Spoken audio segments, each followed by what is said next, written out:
سپاس بۆ مولایەک هیواداری داوامان لەخوای گەورە ئەوەیە هیچ کەس پێویستی بەم خەستەخانەیە نەبێت بۆ کۆرۆنا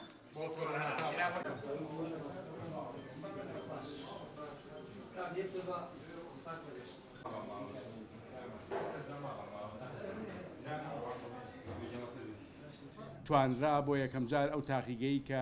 سمپڵ وەرەگرێ بۆ نەخۆشی کۆرۆنا و هیواخوازین و هیوادارین هیچ کەسی ئەڵەبجە هیچ کەسی هەرێمی کوردستان ڕێی تێنەکەوێ پێویستی نەبێت توانرا بێتە سەرپی خۆی و کارەکانی بکات لە ماوەی 18 ڕۆژە بە هیممەتی برادرانمان لە بەڕێوەبەرایەتی سەحەی و تەندروستی سلێمانی تاقیگایە بکەینەوە و ئەم تاقیگایە بۆ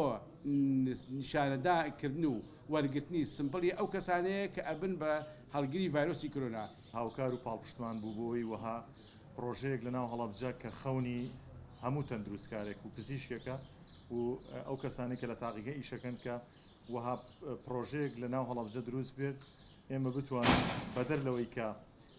ڕۆژ بە ڕۆژ لەگەڵ نەخۆشەکانمانین لە قاوشی تایبەتی کۆرۆنا بتوانین پشکینەکەشمان لە شارەکەی خۆمان بکەین ئەمە هەنگاوێکی زۆر سادە و ساکار نەبووە بە هەوڵ و هیمەتی تاقیگەی بەڕێوەبەرایەتی گشتی تەندروستی هەڵەبجە و سلێمانی توانیمانە